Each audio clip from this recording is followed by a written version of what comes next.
7 de la mañana con 29 minutos nos acompaña ya Jaime Vega, analista, comunicador digital, con quien queremos hablar acerca de las fake news, las noticias falsas que son altamente difundidas hoy en el mundo y cómo identificar también los perfiles falsos, los llamados trolls en las redes sociales. Bienvenido, gracias por estar hoy con nosotros.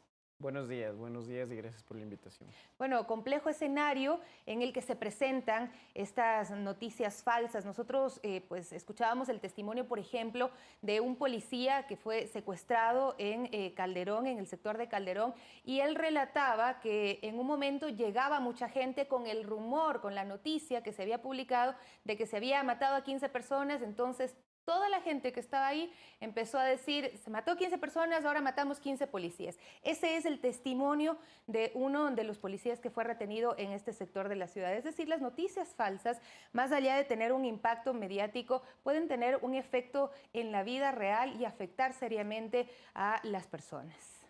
Sí, es un tema real y actual, sobre todo, que tiene mucho que ver con la...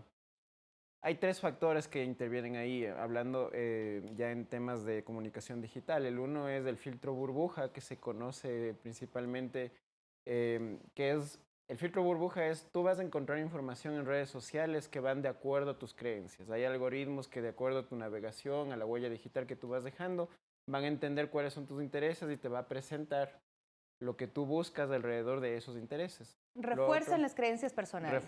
Refuerza tus creencias personales. Lo otro es la famosa cámara de eco, que es todas tus creencias personales, lo que ya los algoritmos de las redes sociales, de los buscadores, de los motores de búsqueda han analizado qué es lo que tú crees y lo que tú buscas, lo que te gusta. La cámara de eco lo que hace es un fenómeno que esta información se amplifica, entonces tú crees que estás dentro de la visión dominante, si quieres, sobre un hecho. Y finalmente es la viralización. Entonces, la viralización es grave porque en el momento en el que tú publicas algo, sobre todo que tenga mucho que ver con amarillismo, con este tipo de cosas, se viraliza, es decir, se difunde masivamente de una manera, de una velocidad que a veces es incontrolable. Entonces, estas tres cosas aportan para que las fake news realmente sean un fenómeno en el tema de comunicación digital actualmente. Y lo decíamos, tiene efectos reales, es decir, puede generar problemas muy graves ya dentro de la sociedad. ¿Qué es lo que se ha podido analizar al respecto? Puede generar efectos muy graves. Hay ejemplos internacionales que puedes dar cuenta de lo que tú acabas de decir. Lo que pasó en Estados Unidos con la elección de Trump, que es algo famoso, y todo el papel que jugó Facebook en el tema.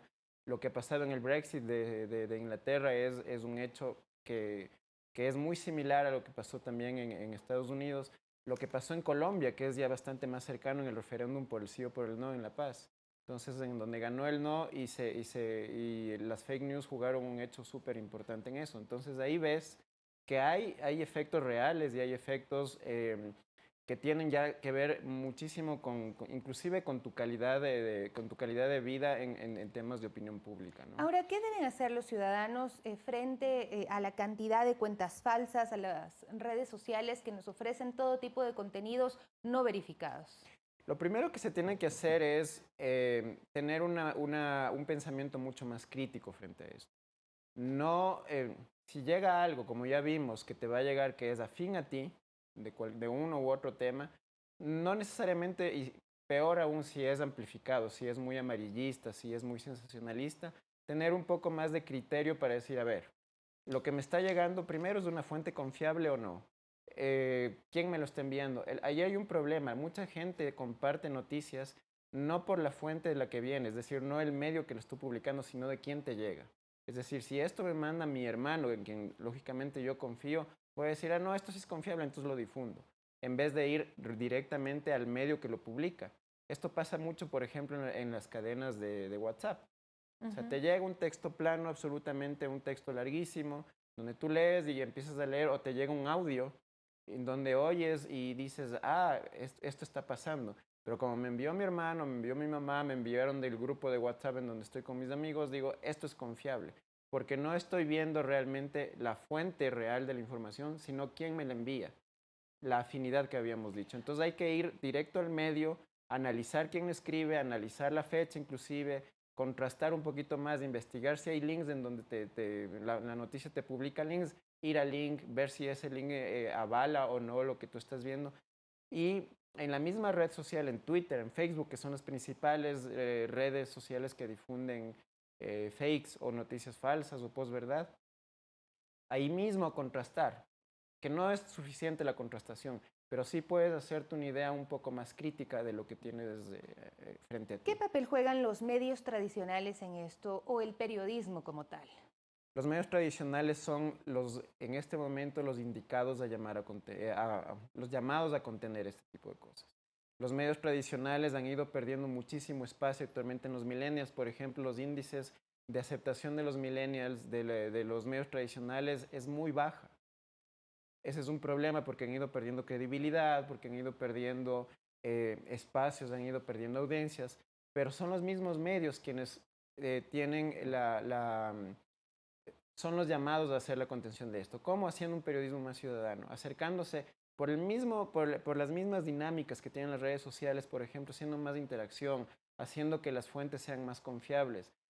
Hay iniciativas en el mundo, por ejemplo, Al Jazeera, BBC, CNN, tienen ahora iniciativas en sus páginas web, en sus mismas redes sociales, en donde los usuarios pueden entrar para verificar si una noticia es o no falsa, en donde tú puedes entrar y hay inclusive tutoriales de cómo hacer, de principios muy básicos de periodismo. Ahora que es el famoso periodismo ciudadano, entonces yo con mi móvil puedo hacer el video, puedo postearlo, hacer la viralización, hacer la inmediatez, pero ellos te dan en estas secciones temas muy básicos de periodismo. Entonces ahí puedes hacer un poco de intelección y a partir de esa intelección un poco de reflexión sobre lo que es la publicación de noticias y el impacto que tienen además en tu comunidad estas noticias. Porque se publican muchas fotografías, muchos videos que uno al final no sabe de dónde salieron. Hay mecanismos muy sencillos como el propio Google para poder detectar dónde se publicó por primera vez una fotografía. ¿Puedes decirnos cómo se hace esto rápidamente? A ver, sobre todo si tú ves una noticia con las palabras es facilito, ¿no es cierto? Tú ingresas las palabras claves que se conocen y Google te despliega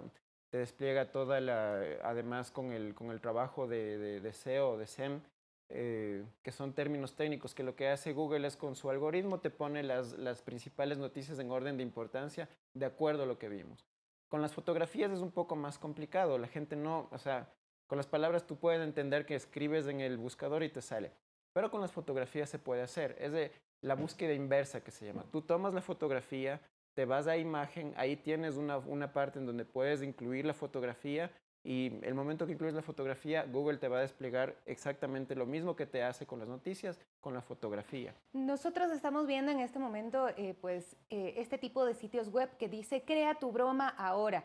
Es decir, hay creadores de noticias falsas al acceso de todos, incluso hay sitios especializados en hacer estas bromas que al final terminan teniendo un efecto bastante fuerte. Así de sencillo es. Así de sencillo es, pero en estas páginas la gran ventaja es que tú vas a detectar inmediatamente que es una broma, es un fake. Hay páginas como por ejemplo que toman nombres de medios serios, el Mercosio, por ejemplo, o el Umverso, pero que además toman logos y hacen súper similares a los medios a los que están haciendo parodia.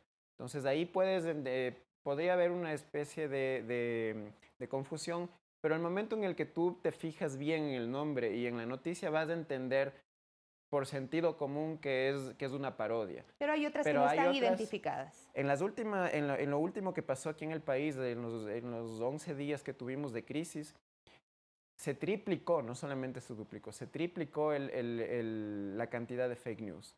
El problema esta vez, y fue algo muy interesante, es que para publicar estas fake news tomaron logotipos, los logos de los medios tradicionales y los publicaron con estos, es decir, tomaron la imagen de primera impresión, tomaron el logo de Telediario, pusieron, ahora hay editores en los mismos teléfonos que puedes hacer, cortaron y pegaron abajo la noticia alrededor de eso. Ahí, por ejemplo, el incluso ejemplo comunicados que tú decías. oficiales, ¿no? Exactamente. El tema, eso es súper fácil. Entonces, lo que se tiene que hacer ahí sí es ir a la fuente oficial. Si te sacan un decreto presidencial en donde algo te suena mal, en donde no has oído anteriormente sobre el tema, entonces anda a la fuente oficial, anda a presidencia, anda a las cuentas oficiales que tienes alrededor de presidencia y de comunicación. Si hablamos del oficialismo, si hablamos ya de temas un poco más diarios en el tema, envenenaron a niños, estoy inventándome cualquier cosa, ¿no?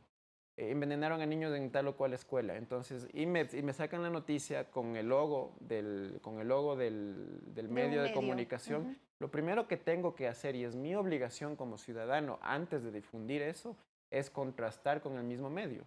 Ir a la fuente oficial, investigar, inclusive preguntar al mismo medio por las mismas redes y decir, oigan, esto es de ustedes, esto es falso, es real, ¿cómo es? Y además hay iniciativas ciudadanas que me van a funcionar mucho también para esto. Uno de estos es Ecuador Chequea. Lo nombro porque es a la que yo acudo, porque funciona muy bien. Es de aquí, trabaja principalmente con noticias ecuatorianas y funciona muy bien, hacen un trabajo bastante Hay algunas iniciativas también que están funcionando a través de las universidades, qué bueno que lo hagan a través de las escuelas de periodismo. Muchísimas gracias por acompañarnos el día de hoy. Se nos quedan pues varios temas como para hablar. Por ejemplo, tú mencionabas la posverdad, ¿no? Cómo después todos estas noticias falsas van creando una sensación de realidad sobre algo que pues nació de una mentira. Nosotros ya nos despedimos, amigos y amigas, les agradecemos por su sintonía. Enseguida viene Carla Larrea con más noticias en Telediario. Gracias a quienes nos siguieron en Ecuador TV, Gama Visión y por supuesto en Pública FM. Hasta el día de mañana.